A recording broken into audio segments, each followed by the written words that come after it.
And the fact that we're a grain to glass distillery is really cool. So what Anthony was saying, we don't source any of our products. Everything is made from scratch. We get as much of our grain as we can from the state of Pennsylvania. We use organic botanicals in our gin, all that good stuff. So we try to make like really high quality stuff and try not to cut any corners or skip any steps throughout the process, which I think is really cool about what we do. And welcome to YMI Talking, a podcast where the guests are so good, you'll wonder why the host is even talking. In each episode, you will hear one of the leaders of the Lehigh Valley's vibrant business hub. They will tell you the keys to their success, the mistakes they've made, and what they have in store for the future. Here is the host of YMI Talking, from YMI Insurance, Jimmy Honachik. I don't even want to spend any time on myself today. I am too excited about the guests that we have on. Founded in 2014, we are talking to the team at County Seat Spirits. They are my favorite local distillery. They do a whole range. Their portfolio is incredible. I have sampled them numerous times, and I'm so excited to have you guys here. So Anthony, John, thank you guys for coming on. Absolutely. Hey, thanks so much for having us. So let's start at the top. County Seat Spirits. What does that mean? So we started in 2014. We knew we were going to end up in Allentown. I'm from Allentown. I went to high school in Allentown. I was born in Allentown. So we were looking for kind of a name that kind of evoked, kind of the kind of old time culture of doing things in a city, where a long time ago, you'd have like a blacksmith, a local distiller, a local cobbler, all these kind of like tasks. And we kind of like the name County Seat because, people tend to know what it means. It's typically where the court is. It's the county seat of Lehigh County is Allentown. So we kind of thought that evoked kind of, going back to a time when people kind of made things. And then also, frankly, we knew we were going to make whiskey and spirits, and, it didn't sound like a bad name for a whiskey company. And it's not. I mean, let's talk about your portfolio. I don't think it was as big as it is now. When you started, I think it was vodka and maybe something else, but it's much bigger now. So, I mean, how do you evolve from where you started to where you are now? Yeah. So, I mean, when we started, we set up in the AEDC Bridgeworks incubator. And we have, equipment that can make literally anything. So we can do everything from, vodkas to whiskeys to gins. So when we were originally kind of speccing out our equipment, we were starting out with kind of a business plan of, we'll probably focus on whiskeys. But they take time to obviously develop and age and get ready. So we knew we were going to do some white spirits as well. So, we toyed with the idea of doing like a white whiskey. We weren't really can I interrupt interested you? in doing a white I love whiskey. What is white whiskey? White whiskey is it's technically slightly aged. You have to age it a little bit to call it whiskey. But white whiskey is just like, some people will call it moonshine. Although that's usually a more neutral, sometimes sweeter product or flavored product. Yeah. That's what people think of with moonshine. But white whiskey would basically be what whiskey is before it goes in the barrel. Like I said, you technically call it whiskey. It has to touch the barrel slightly. But you basically age it for a day and it would come out, basically looking like a vodka or white rum. So it would kind of have all the grain notes. It would kind of taste like an unaged whiskey. It won't have any of the oak, but it would have, a lot of the grain flavors and, kind of the full body flavor you'd expect out of whiskey, but, vastly different than like an aged bourbon, aged rye or malt whiskey. So we considered doing that, but we weren't really into doing a white whiskey. So we kind of landed on, we'll probably do a rum so that we have a white spirit to start. And then, we kind of settled on also doing gin, because gin is kind of cool in the craft space in that, you can get really creative, but you can get really creative quickly. Whereas, with a whiskey, you're sourcing the ingredients, you're sourcing, the grains, you're picking a yeast, you're doing all that fun stuff. But, realistically, you're going to put it in a barrel for a couple of years and you're not really going to get to enjoy it. Whereas, there's a quicker feedback loop with gin where you can experiment, come up with something really cool. And you can roll it out in like, a couple months, you can tweak it and go from there. So, I started the company with my uncle John Rowe, and he still serves on production. He's still one of our owners, and he was really into gin and came up with a really good gin recipe. So we kind of started with that, and then as kind of a byproduct of that, to make gin, we don't use any source spirits in our gin or whiskey. So we had to basically make vodka anyway to make the gin. It's, basically what you start with to make the gin. So we were making vodka anyway, so we rolled out a vodka. And then, from there, we kind of have a core set of products and we release different things, as we come up with them. And I'm going to piggyback off of that because I didn't give you guys a good introduction. Anthony Brichta, you founded County Seat Spirits. This is your baby. And John Shevlin, you came in maybe 2.5 years ago as sort of the Master Distiller. So, go ahead. The title, just the title Master Distiller, just because I've only been doing it for I'd say 5 years or so in the industry. So not a master of anything, but the head distiller, definitely. But I mean, tell me about the distilling process now. And Anthony alluded to the portfolio has grown significantly. How do you think about the portfolio and managing it and coming up with new creative ideas? Oh, well, one of my favorite parts about County Seat, working here, honestly, is how wide the portfolio is. We pretty much make every product but tequila. And the fact that we're a grain to glass distillery is really cool. So what Anthony was saying, we don't source any of our products. Everything is made from scratch.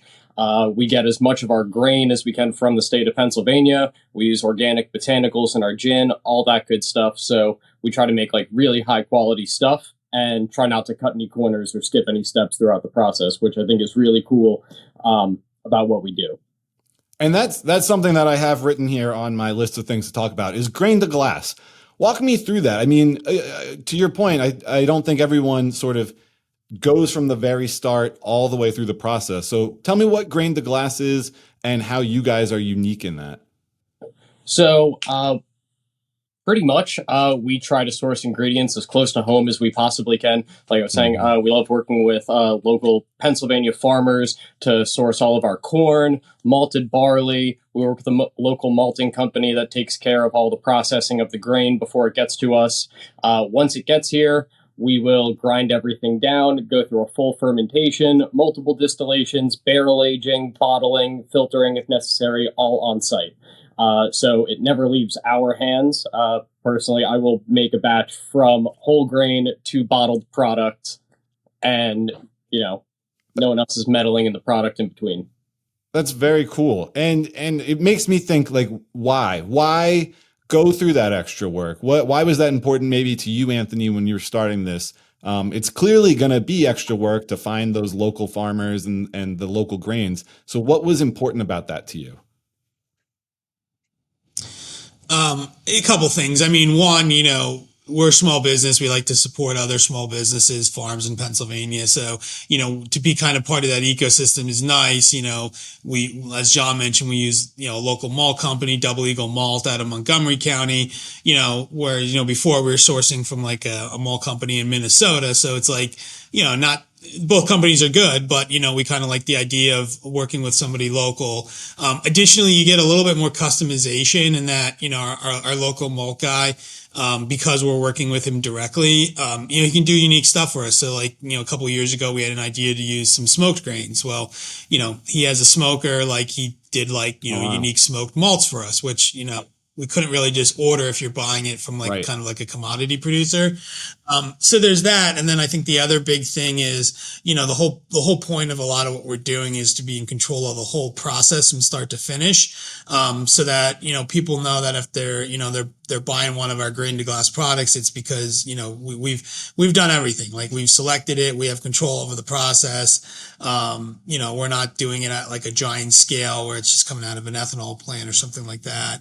There's definitely a role for source spirits in some businesses, if you want a tequila, like we may eventually do like a sourced tequila, just because it really doesn't make a lot of sense for us to do an agave product. But for our core products that are labeled as grain to glass products, we like the idea of being able to do everything ourselves. We're not buying a pre-made gin and tweaking it. We're distilling out all the ingredients and figuring out what we want into it.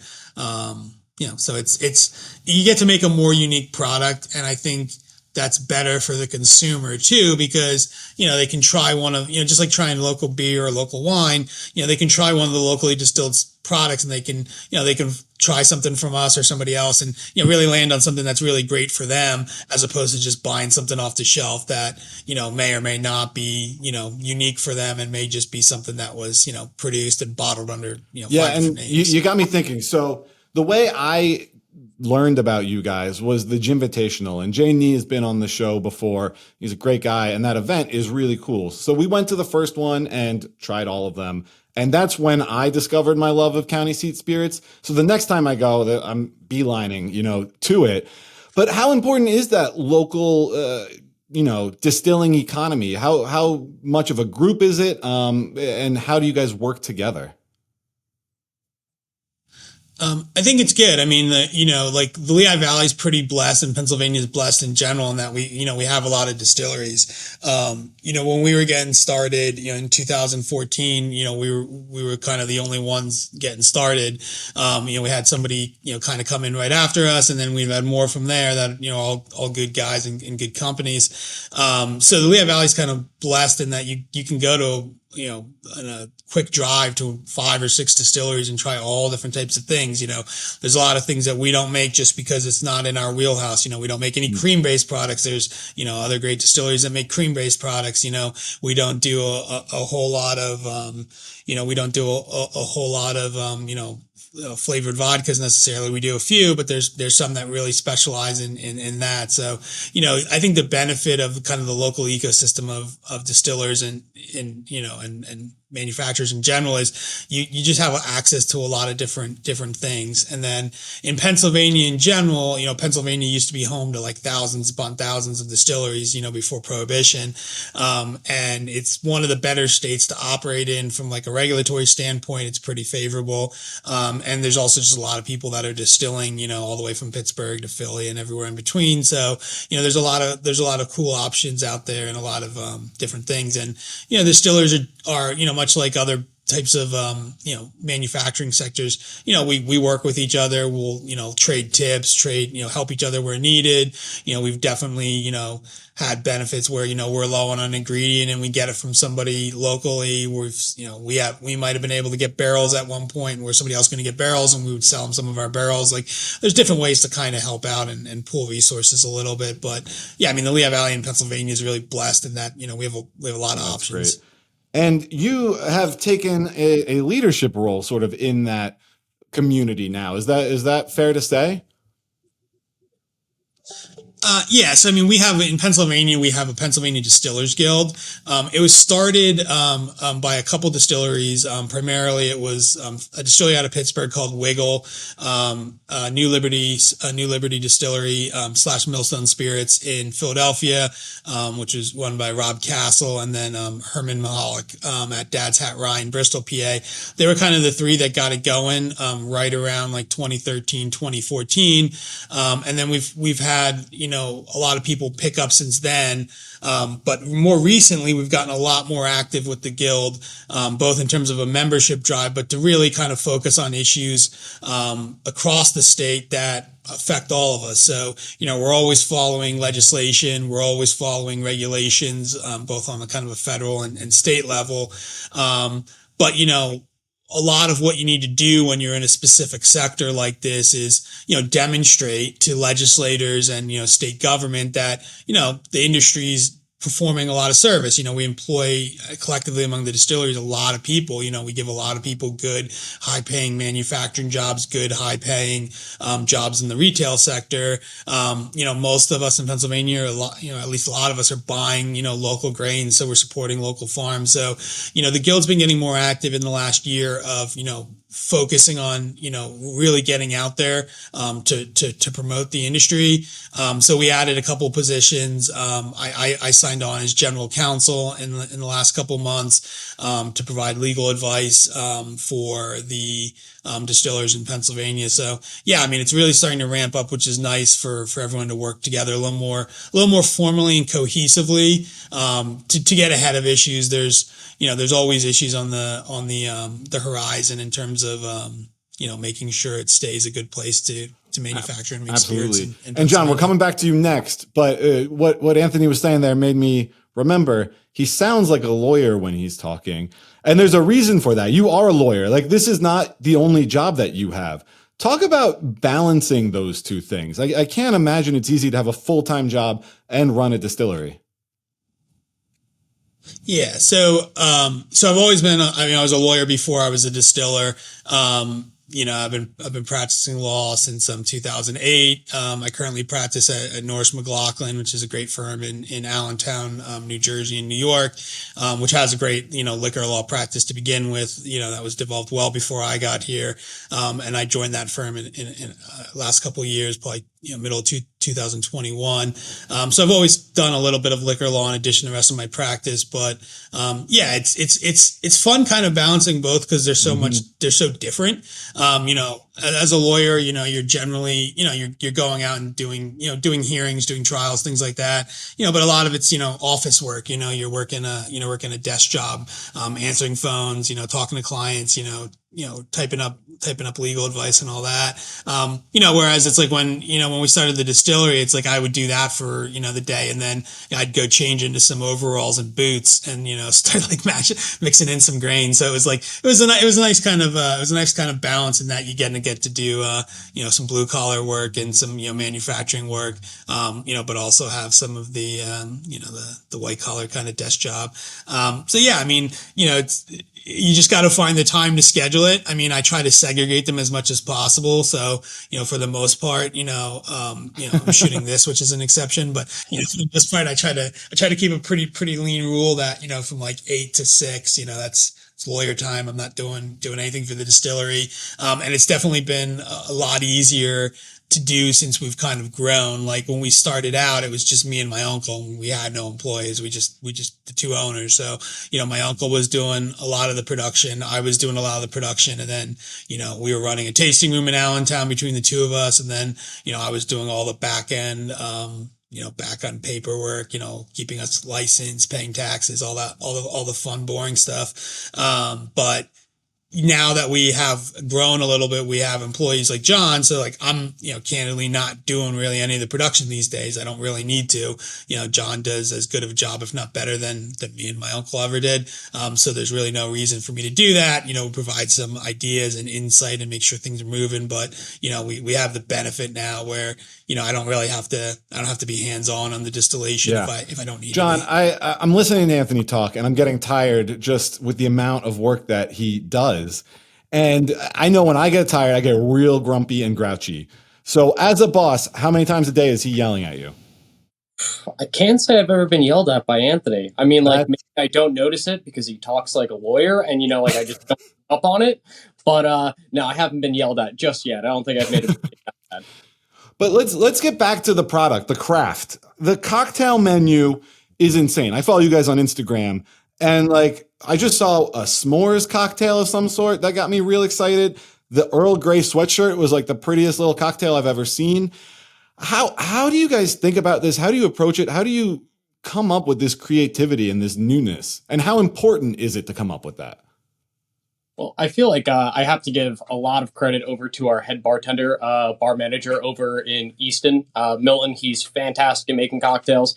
And it's pretty cool whenever I'm over here coming up with a new product and then leading up to doing a new menu or, a new seasonal menu, we can kind of come up with cocktails that complement the spirit and highlight, new releases and all that good stuff.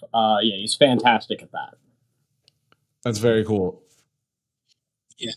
And it's nice, having the bar program. So, I mean, we have our manufacturing space at the, AEDC's Bridgeworks incubator in Southside Allentown on Harrison Street.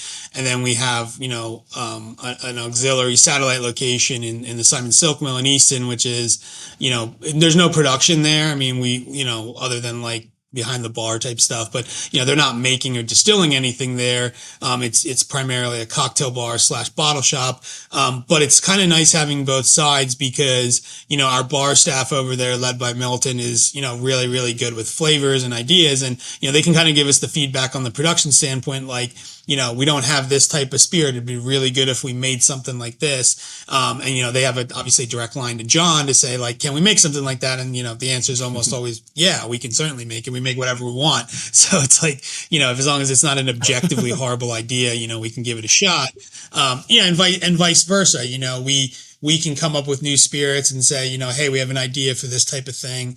Would this be something that would work well in the bar or something that we think our customers would be interested in? So having both sides is nice because you're not as detached from the consumer. Like you're at our bar, we're seeing people every day that are coming in, telling us what they think, buying bottles, we get the kind of instant feedback instead of if we were just manufacturing and putting a product out, somebody buying it at the liquor store, we might not know exactly how they feel about it. Whereas we kind of get that immediate feedback, from the customers. How important is the physical space? I'm thinking about a couple of things like distribution. I imagine the sale through the wine store, the liquor store is not as profitable as the sale on site, but like you guys do so much too, right? It's less, you're making the craft, you're doing the craft, but you have to be an event planner. You have to be, an interior designer. It has to be a nice space. Like talk to me about that physical location and how important it is. Yeah. So, I mean, on the production side, the physical location, it's not meant to be glamorous. Right. It's just to be functional. So, there's a lot of benefits at the building we're in, shared forklift, shared loading dock, things like that. So that physical space is much more of like a bare bones, like, it's a booze factory. It's not really designed to be beautiful. We try to keep it nice, but it's primarily a manufacturing space. But you're exactly right. When we were going into the silk mill, we kind of had like a raw canvas there, and that it was an old building that was completely gutted with putting apartments on the top. So we essentially got like a space that was raw brick, raw wood. And a raw concrete floor that had, been there, covered in dirt for like 100 years. So, what we did with that space is we basically seal coated everything, but we left it as raw as possible because we kind of felt like if we're going to move into like a historic building like the Simon Silk Mill and, have like a nice environment for, trying spirits and buying bottles and trying cocktails, why plaster everything over with drywall? It's kind of pointless. We could do that in, any other suburb of the Lehigh Valley. But being kind of in that urban setting, it made a lot of sense. So yeah, I mean, again, I'll give our staff a lot of credit. I mean, I'm good at a lot of things, but there's definitely things that I'm not good at, and interior design is not one of them. I'm not aesthetic, I'm not a painter. So, we kind of defer to our staff on a lot of that in terms of making the space look nice. But yeah, you do end up having to worry about those things a lot because, you do use it as an event space. I mean, we've done, we just did a party on Saturday. We've done everything from, we're right by Lafayette. So we've done everything from like Greek parties. I think we did a sorority party once. We've done like, celebrations of life. We've done baby showers. We've done, wedding, even done a micro wedding, like a very small wedding, which is actually pretty cool. Cause we're not a big venue there, but yeah, we've done everything there. So you end up doing a lot of events there too. So, you kind of have a dual purpose. And going back to the craft itself, John, how did you get mixed up in all of this? So how did you start distilling and how did you get lumped into county seat? So probably around like 5 years ago, I had a buddy who was working at a brewery, went on a brew tour, fell in love with the production of alcohol. Before that, I never really had much of an interest in alcohol at all. I didn't really drink or anything. But actually watching the process of it being made was super intriguing to me. So I pretty much begged for a job. Started out, like cleaning kegs, scrubbing floors, all that good stuff. Spent some time at a brewery. Uh, then moved over to a winery for a little bit, started learning how to make wine, and then found myself at a distillery. After trying all three, beer, wine, and spirits, not only because the sampling is the best in distilleries, but I just enjoy making spirits a whole lot more than I do wine or beer. All right. So you guys have similar origin stories. Anthony, I was doing research before this, and I've heard yours. You were out in Brooklyn, visited a distillery there, kind of fell in love and knew you wanted to start at one, paired up with your uncle. Get romantic for me for a second. Like, what is it about the distilling process that you guys fell in love with and decided to, invest your life's work into it? What is it that excites you and gets you guys going? I think it's tangible and it's lasting. So when I was, looking to start a business around the time we ended up starting the distillery, I knew I was going to do some type of business. I wasn't sure what it was at the time.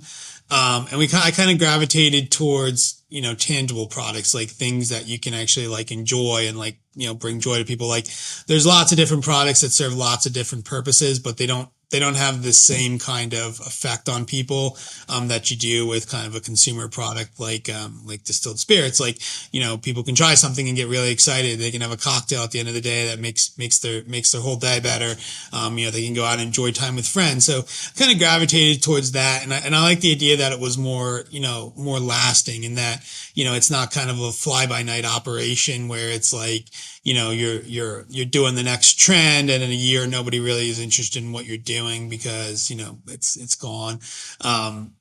Distilling by its nature takes time, it takes investment. You can get products out relatively quickly, but you're investing a lot of capital, a lot of time in aging stock. So I don't know. I mean, that it kind of checked all the boxes for me. It was, was something that people would really enjoy. It was something I could physically touch and make with my hands. And it seemed like a positive, positive. And John, wax poetic on it. What made you get excited to do this? So, back to when I first saw the production of alcohol and I really just fell in love with it. I've always do something like Anthony said, like working with my hands. One of the most satisfying parts about doing this is, when we release a new product, when I make something new, bring it over to our tasting room in Easton and just listen to the feedback from people and hear about how much people are enjoying the local spirits and everything. That's like my favorite part about it, is just being able to talk to the people that are trying the product and working with other local businesses on collaboration products and all that good stuff. I just love doing this for a living. I, at this point, couldn't see myself doing anything else. It's a lot of fun. I think I'm half decent at it, so I'm just going to keep on pushing. And you guys are. So, I'm going to tell you my favorite products right now because I've sampled multiple of them. Like the Hidden Copper bourbon is such a good bourbon. And you think of bourbon, right? And you're like, it's got to be from Kentucky or it's not going to be good. Like, how do you guys get over that hump? How do you guys able to make a bourbon that is on par with something like that? Yeah, definitely a little bit of misnomer that you have to make it in Kentucky. It's definitely not a requirement. So, I think there's more distilleries now. So when we got started, we had to do a little bit more education of things like that. Now I think people have tried more Pennsylvania distilleries and, U.S. distilleries in general. So, people kind of get that to begin with. But yeah, in terms of the quality, it comes from, taking care of all the steps and not taking any shortcuts. We're careful with the grains we buy. We're pretty careful in our recipe. It took us a long time to develop it. We ended up going with a fairly heavily wheated bourbon, which is a little bit, I wouldn't say it's, people do wheated bourbons, but we're on the high wheat end of it. So we did that to differentiate ourselves a little bit. And then just not rushing the process, you can always try to squeeze a little more alcohol out of a batch. You can always try to, hyper age or rush a barrel aging, but, it never ends up being worth it. It's definitely better to just kind of do things the right way, take it slow, and really work on what you're doing. So yeah, I mean, it's kind of the benefit of being in control of the whole process, in that there's not really any unknowns for us. We know what water we're using, we're filtering it to our specifications, we know what grains we're using, we're inspecting them, we're picking the yeast, we're picking the barrels. I mean, we've gone to a couple different barrel companies and settled on one we like. So you kind of get to control the whole process, and yeah, I mean, so that's kind of the easiest way to describe it. So we're running low on time. I always do this segment with my guests, and I think it's gonna be extra special today because of kind of what you guys do. Our sponsor is Notch Modern. Sorry, what was that, John? Oh, I was saying I've been waiting for this segment. I listened to a couple episodes. I was like, all right, what's it going to be? Awesome, good. So you came prepared. You did your homework. Notch Modern Kitchen and Bar, they're our sponsor. You can go there. They make a custom cocktail.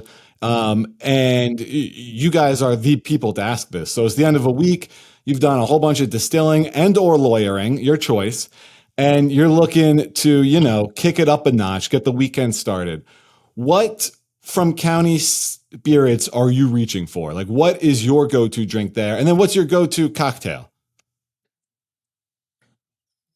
Go ahead, John. So I'm usually a neat spirit kind of guy, and recently I've really been enjoying our red wheat whiskey. It's one of our newer releases, made with 100% organic red wheat, super soft, great sweet flavor profile. That's definitely what I'm drinking recently. If I'm going for a cocktail, I have to say Reliable is a Negroni. That's or something like that. Anything gin based and gin focused recently. That's definitely my cup of tea. Absolutely. What was the name of the red wheat whiskey? Oh, that is the name. It's just our red wheat whiskey. We got creative with the names on that one. That's great. And then Anthony, how about you? Yeah, so I'm a bit of a purist, so I'm drinking almost everything neat. I'm one of the few people that will go to a bar and order like gin neat if it's a gin I haven't tried. So I'm always always drinking something neater on the rocks. So I would drink our gin neater on the rocks, or frankly any gin at a bar. If I'm getting a cocktail, we have a really good riff on kind of an old fashioned at the bar in Easton that we call the smoky old ODJ. It's got orange bitters, and it's kind of a little bit of a unique twist on an old fashioned that's been really popular. So that's another staple for me when I'm at our own establishment. The ODJ, I will absolutely be checking that out. What about you? What's your drink? Whoa, no one's ever asked me this before, Anthony. I didn't do my homework. I mean, it's gonna be whiskey based, so it's either gonna be an old fashioned or a Manhattan with rye. Those are my go-tos usually. But I did not come ready for that answer. All right.